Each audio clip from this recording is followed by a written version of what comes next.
never mirror the narcissist. I see that supposed experts appertaining to narcissism suggest that you should mirror the narcissist. They don't know what they're talking about. But that's hardly surprising. They don't understand narcissism. And they continue to provide you with erroneous advice which is dangerous to you. Too often, the information that is provided is by mid-range narcissists that don't realize what they are, and they continue to churn out information and videos regurgitating information that they find elsewhere because they have no insight into what they are or the condition of narcissism. Indeed, their own desire to assert control over the genuine victim causes them to believe that you should somehow continue to interact with the narcissist. That is terrible advice. In other instances, people who are not narcissists may suggest this to you as a consequence of their well-intentioned but incorrect attempt to help you. Do not mirror the narcissist. It is wrong. Such an act is contrary to your interests. Those who make such a suggestion are wrong and are evidencing their lack of understanding about our kind. Why should you never mirror us? Let's examine some examples. Take, for example, a word salad. If we engage in a word salad whereby you cannot follow the logic of what we are saying, this is being done because the narcissist is asserting control over you by deflecting from your threat to our control, and it enables us to draw fuel from you because you're frustrated, hurt, and annoyed. Your responses to this gobbledygook results in the provision of fuel to us. You are an empathic truth seeker, and therefore, not knowing what we are, you continue to try to break through this word salad in order to get some sense, to try to get us to see sense, and to toss the salad aside.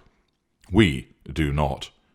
We continue with it because so long as you continue to try and threaten our control by asking us to explain ourselves, by pointing out that what we're saying doesn't make sense, you continue to challenge our control, and that is not allowed.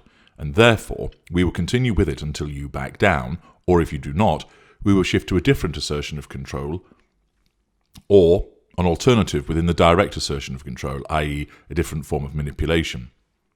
We continue until we are able to assert control over you, and we continue to gain fuel from you. We are rejecting the relevant perceived attack towards our control so that our superiority is maintained. The chief components of our manipulations are either 1.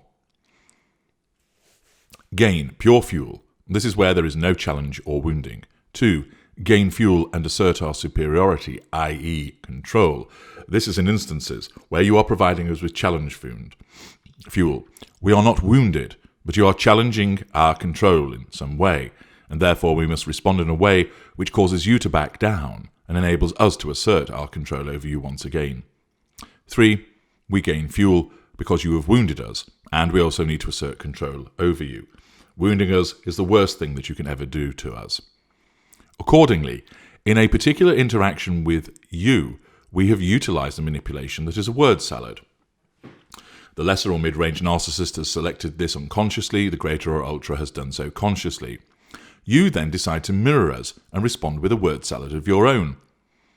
Let us assume that you manage to keep this up. All you're doing is suffering these consequences. 1. You will continue to challenge us. Why? Because you are not backing down, because you are not accepting what we are saying, and your mirroring of what we are saying continues to challenge our need for control over you. In effect, we will perceive it as mocking us. You may think that that's good, so why not do it? Well, the continuation with the following points explains why you ought not to. 2. We have to assert control over you. And therefore, when you challenge us further, we may shift to a more dangerous assertion of control over you.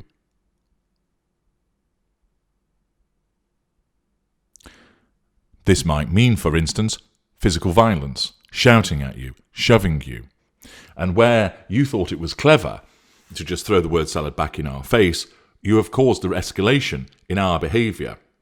Where we cannot assert control over you as a consequence of your continued mirroring of our behaviour, through the provision of this word salad, we will just shift to an alternative manipulation, and it may well result in an escalation. Furthermore, when you are doing this, you are actually continuing to provide us with fuel, so we are winning. You are challenging our assertion of control, and therefore we must respond to that to assert control over you, and that risks you being pushed into a form of manipulation, which is even more unpleasant and positively dangerous in some instances, dependent upon the type of narcissist that you are dealing with. Furthermore, you will be increasing your emotional thinking because you are continuing to interact with us, and therefore that interaction with increased emotional thinking will result in the imposition of flawed logic on your behalf and feeling certain emotional consequences arising from this heightened emotional thinking. You have signalled to the narcissist that you're trying to manipulate the narcissist, and you're not allowed to do this. Predictably enough, this doesn't sit well with us. This means that we now increase our efforts to assert control over you. Since you are in devaluation already, you will extend the devaluation, and it will be increased to ensure that you are in effect brought to heel, i.e. brought under control. Your use of word salad will be used against you. We will bring it up against you in future instances to demonstrate that you don't know what you're talking about.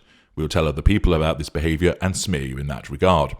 We may well use it as evidence with regard to some form of manipulation against you. We may well use it to demonstrate that we believe you are a narcissist.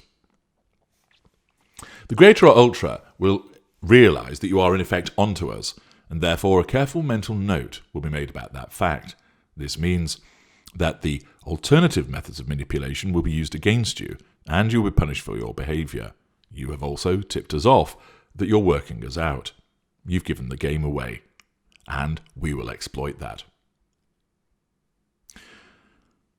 When you mirror in this way, you continue to provide us with fuel. And therefore, you are allowing us to win. It's very hard for a person to stop themselves from giving us fuel when there is a face-to-face interaction. You have to control what you say, how you say it, your body language, the look in your eyes and your facial expressions. That is difficult, and often you do certain things unconsciously that will thus provide us with fuel. Accordingly, you cannot go for long in a face-to-face situation without providing us fuel. So, for instance, if you stand there trying to mimic a silent treatment, you may well eventually end up giving us fuel nevertheless. What about other instances of mirroring us? If we are shouting at you and you do the same back at you, all you're doing is providing us with fuel, and that suits us perfectly well. Of course, you're challenging our control, which means you will cause a shift to a different assertion of control or an alternative manipulation within the first assertion of control. We will use your fierce temper against you, for instance by suddenly switching so that we wish to shield the children from mummy's nasty temper. We move from shouting at you to triangulating you with the children. This shift in manipulation to triangulation is likely to catch you off guard, and you feel guilty for doing so, feeling a need to explain the truth to the children about what has happened, and then being pinned down by your honesty and decency because you don't want to drag the children into it. We don't care if we do. Needs must. If you try to triangulate us, for instance, with somebody else, we will see through it. We will then use that as evidence of you being flirtatious, that you're having an affair, that you're selfish and self-absorbed. We will use this to smear you, attack you with an alternative manipulation. For instance, the lesser narcissist may well beat you up on the basis of this wounding behaviour. The mid-major narcissist may also physically attack you, or will go around delivering pity plays as he talks about the fact that you behaved like a slut at the party and made him feel unappreciated. If you try to engage in blame shifting, this will not work because this just amounts to a further attack against us, and therefore by repeatedly trying to place the blame at our door, you will be providing us with fuel by reason of challenging fuel, and we are configured never to accept blame unless there is a clear benefit in doing so. And therefore, our narcissism will just defend us against this in the usual fashion. Accordingly, your mirroring will be ineffective. There is one slight exception to this rule against mirroring, and this relates to absent silent treatments. If you mirror our behaviour by ignoring us also because you want to cause us to get in contact with you and stop the silent treatment, then go ahead and ignore us. Of course, you invariably run the risk of being subjected to an alternative manipulation within the first assertion of control. However, the difference is that with the absent silent treatment, we will not be with you when we are wounded by you failing to respond to the silent treatment. Accordingly, we're more likely to seek fuel from a different appliance and then contact you at a later stage when our fury has been abated by the provision of fuel from elsewhere. Of course, many of you will probably enjoy the relative calm and absent silent treatment, and if that is the case, then all you need to do is avoid mirroring and instead provide some messages which provide fuel to the narcissist and allow him to feel that he has control. He will then continue with the silent treatment, knowing that you are under control and he can apply his manipulations to other people. With each manipulation, if you try to mirror it, it'll backfire against you because, in effect, we see through it, either consciously or unconsciously, dependent on the school of narcissist. It just depends how quickly this will occur, linked to the different school of narcissist, and there will be the consequences that I have described above. Mirroring is not in your best interest. It is a continued interaction with the narcissist which brings the devil's pitchfork against you. You will provide us with fuel. We win, you lose. You will suffer an adverse consequence. We win, you lose. You will increase your emotional thinking. We win, you lose. It's a zero-sum game. And if you try and mirror us, remember, you can't manipulate a manipulator. We are designed to reject that. Even if you think that you will obtain some kind of victory by wounding us or challenging us, it will only result in a bad outcome for you. Why? Because we're different from you. We don't have conscience, guilt, remorse. We have no emotional empathy. You are not designed to behave this way.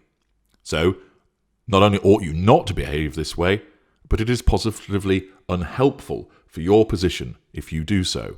Resist the temptation to mirror. Do not listen to those that suggest it ought to be done. Instead of mirroring the manipulations that we dole out against you, you are far better served by focusing on 1. The establishment and maintenance of no contact, 2. Being able to recognize the various manipulations that we deploy, 3. Your increased knowledge will reduce the impact of the manipulations upon you. Do not mirror us. Your mirror will shatter first. I'm H.G. Tudor. Thank you for listening.